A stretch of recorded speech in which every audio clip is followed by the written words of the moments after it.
Oi, gente. Hoje nós vamos falar de um assunto que muitos podem se interessar, que é emagrecimento. Quem que não quer emagrecer um quilinho ou outro? E hoje sabemos que 60% da população brasileira está acima do peso. E nós vamos bater um papo com a doutora Andréia e vai falar para nós o que está envolvido nesse processo e ela vai dar 5 dicas importantes para quem quer emagrecer.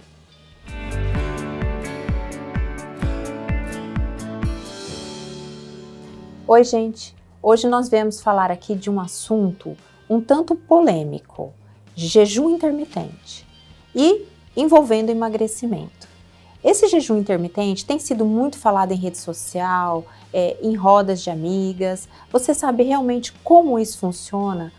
Se realmente é benéfico? Então hoje eu chamei aqui a doutora Andréia Lindenberg, que é uma médica que atua na área de emagrecimento, no nosso núcleo de emagrecimento aqui da clínica. Tudo bem, Andréia? Oi, Kátia, é um prazer estar aqui com você. A Andréia é minha médica, ela é responsável pelos meus 6 quilos de emagrecimento esse ano, não foi fácil, mas ela seguiu firme comigo. E o que você fala geralmente assim em relação ao emagrecimento, Andréia? Então, o emagrecimento é uma das maiores buscas hoje em dia no consultório. E não é aquela coisa, a gente quer perder 1 quilinho, 2, mas infelizmente muitos pacientes hoje precisam perder uma quantidade significativa de peso. Afinal, a obesidade hoje acomete 60% da população do nosso país. Então, já no Brasil, 60%? Olha só, não sabia que era tanto. Então, é um número elevado.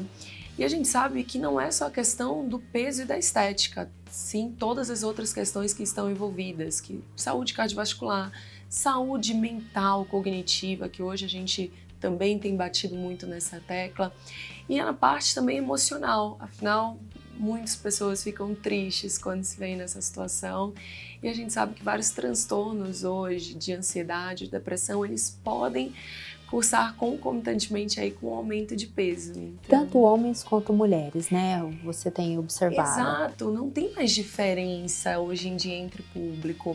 Antigamente tinha esse padrão que a mulher sempre queria emagrecer e hoje em dia acabou, até porque os hábitos alimentares que a gente tem nessa sociedade ocidental, eles estão muito errados.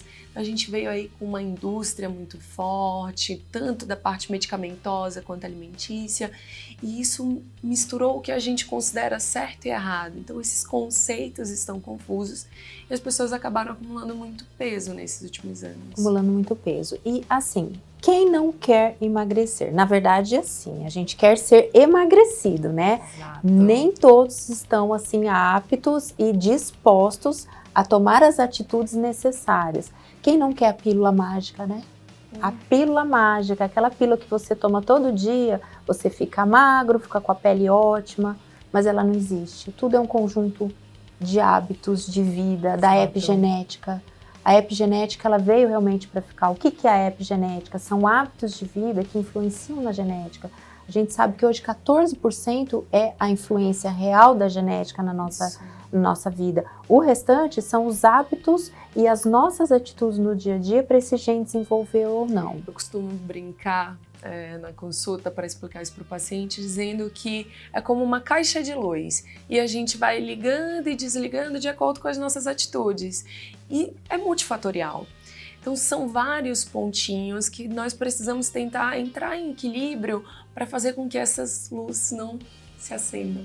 Essas luzes não se acendam. Exato. E quem não quer estar com a autoestima elevada, nem tão elevada, mas bem com você mesmo, uma autoestima equilibrada. Eu vejo muito, Andréia, a autoestima, parece chavão, mas é como eu enxergo na vida.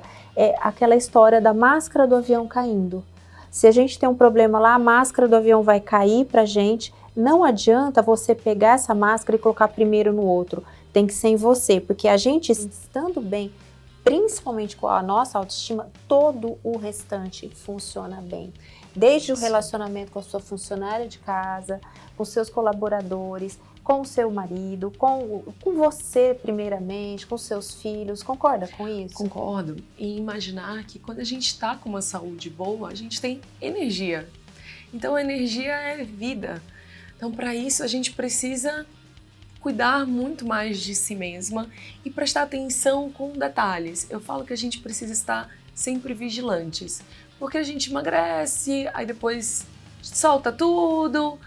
Aí, por que eu engordei tudo de novo? Mas a verdade é o cuidado, é o todo dia. Não que a pessoa vá passar a vida em restrição, em dietas extremamente rígidas, mas é que quando a gente consegue alcançar esse objetivo, saber levar com mais leveza, que é justamente isso que a gente quer na nossa vida. A leveza, os bons momentos, porque Exato. o que se leva dessa vida é a vida que que é a vida que leva. E eu vejo também, eu quero a sua opinião em relação aos adolescentes. Eu vejo que isso em escola, em atendimento, as adolescentes elas estão indo para um caminho inverso, que é preocupante para mim, que é a anorexia, a bulimia. O que você vê no nosso mundo hoje em relação a isso? Existe uma cobrança, principalmente relacionada à mídia, e nem sempre a mídia mostra o que é real, o que é palpável. Por trás de pessoas muito magras, com físicos extremamente definidos, muitas vezes existem substâncias por trás disso, medicações, existe um estilo de vida também voltado para isso. Imagina uma pessoa que vive do corpo, o quanto ela se dedica para aquilo. Então, existe também essa linha. Enquanto uma pessoa num outro ritmo de vida, que trabalha no escritório, que estuda, tem vestibular, nem sempre vai conseguir se dedicar tanto quanto o outro. Aceitar essas diferenças hoje, pelo que eu estou percebendo, está sendo muito difícil. E as pessoas acabam se comparando. E isso acaba evitando que a gente respeite a individualidade de cada um. Sonhando com corpos impossíveis, às vezes a nossa realidade ou até mesmo a nossa genética, porque temos a epigenética, mas sabemos que alguns modelos de corpo não tem como alterar, não vão ser alcançados. Não adianta eu querer o corpo da Gisele Bündchen nessa vida, provavelmente, bem provável que não vai acontecer, né? E eu vejo muitas adolescentes com essa E ainda bem busca. Que a gente não vai alcançar de alguma forma, porque essa diferença também que faz ser a vida tão gostosa. Cada um com a sua individualidade, Isso. Se gostar, o que não gostar e for possível alterar, eu sou muito a favor de vá à busca. Você tem condição de mudar e aquilo é possível, é um efeito real, super bacana você. Existe muito essa questão de, nossa, quero emagrecer, mas não saio do meu sofá e continuo na frente da televisão comendo pipoca. O resultado vai continuar o mesmo. Então, também buscar um pouco, o que eu posso mudar? Eu posso continuar assistindo minha televisão com pipoca? De vez em quando, talvez a gente consiga encaixar isso bem, mas algumas pequenas atitudes a gente vai precisar correr atrás para conseguir alcançar. Sair da zona de conforto, que dói, não é fácil, mas se você realmente quer algo, não tem jeito, não tem outro caminho. Exato. E o equilíbrio, esse equilíbrio. Comi alguma coisa que eu estava com muita vontade, tá tudo bem, não precisa culpa, não se martirize. Sem compense. Se chicotear. Eu falo que é uma grande negociação que a gente precisa ter com o nosso corpo. Então, saber que às vezes você passou um pouquinho do limite, dá uma aliviada na próxima refeição, opta por alimentos mais leves, bebe bastante água para poder liberar essas toxinas do seu organismo. Então são coisas que a gente pode ir balanceando, mas precisa ter consciência disso. Entender que às vezes o corpo vai pedir uma coisa e a mente vai pedir outra. Então quando a gente consegue essa consciência, fica muito mais fácil para a gente equilibrar a vida. E o remedinho que a vizinha ou amiga toma não serve para o outro. Isso, a automedicação, que é algo que a gente vê muito na nossa prática diária, é algo muito perigoso. É perigoso, pode matar sim. Mas foi ótimo. Não, cada um tem a sua individualidade, cada um tem o seu tipo de alterações hormonais, nem sempre é problema hormonal. O hormônio ele é produzido em ciclos, em picos. Exato. Então, cada um tem a sua individualidade. Isso é muito importante. Isso vai variar com ritmos de vida, trabalho, genética. E tem hoje uma série de medicações que a gente pode utilizar que podem auxiliar o paciente. Sempre é necessário um medicamento? Não, pelo contrário. Tem várias situações que a gente pode adaptar o paciente para esse emagrecimento. E também tem o uso das medicações fitoterápicas, que eu sou extremamente a favor e gosto muito de usar no dia a dia. Mas a gente precisa avaliar o paciente de uma maneira individual. Saber também que se hoje essa medicação faz bem para você, não significa que vai fazer efeito a vida inteira, porque nós mudamos, as dietas vão precisar ser mudadas, toda a estratégia vai precisar mudar de acordo com as nossas mudanças. Então, num tratamento, por exemplo, de 1 ano, tem como falar o que você vai fazer daqui a 12 meses? É impossível, até porque a gente espera nesse tempo de tratamento que a pessoa seja completamente diferente e precisa cada vez menos de todos esses artifícios, porque a intenção mesmo é dar para ela uma vida mais saudável, que ela aprenda a mudar os seus hábitos e se sentir cada vez melhor, sem tantos auxílios. Andréia, se você puder passar 5 dicas para quem quer emagrecer, quais seriam? A primeira, acho que é mais óbvia até, é uma alimentação saudável e balanceada. Então, lembrando que cada pessoa tem as suas especificações, seus gostos e a dieta ela deve ser adequada individualmente. A segunda dica, beber água. A água estimula sim, principalmente a eliminação dessas toxinas que ficam no nosso organismo, melhora o funcionamento do nosso corpo. Imagina que é uma das coisas mais necessárias para a nossa vida. 70% do nosso corpo é feito de água, então beber água é extremamente importante. A terceira dica, atividade física, tanto aeróbica quanto de resistência, estimular essa parte da musculatura que também é um tabu. Mas ela é um tecido, o músculo é um tecido metabolicamente ativo e que vai ajudar nesse processo de perda de peso. A quarta dica, dormir bem.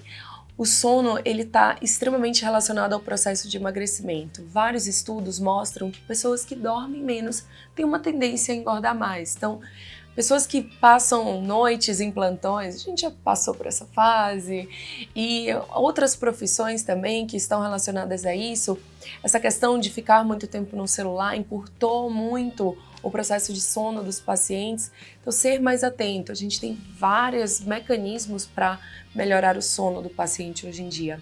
E a quinta dica é o controle do estresse. Acho que hoje em dia a gente tem falado cada vez mais disso, sobre práticas meditativas, mindfulness, entre outras, terapia, que somos muito a favor mesmo, indica os pacientes, porque é capaz de ajudar muito nesse processo. O autoconhecimento vai ajudar também nisso.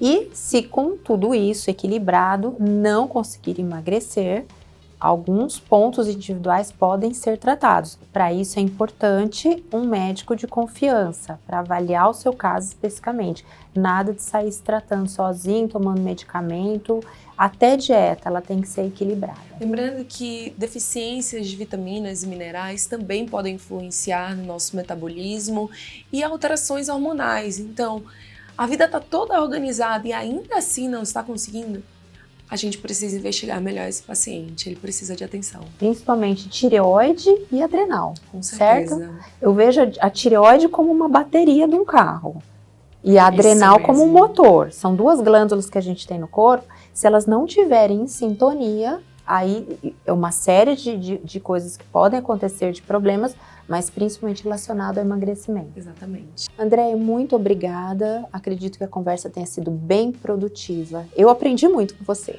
Sempre um prazer estar com você, Kátia. Obrigada pela oportunidade. Qualquer dúvida, a gente pode responder por e-mail, direct, estamos à disposição.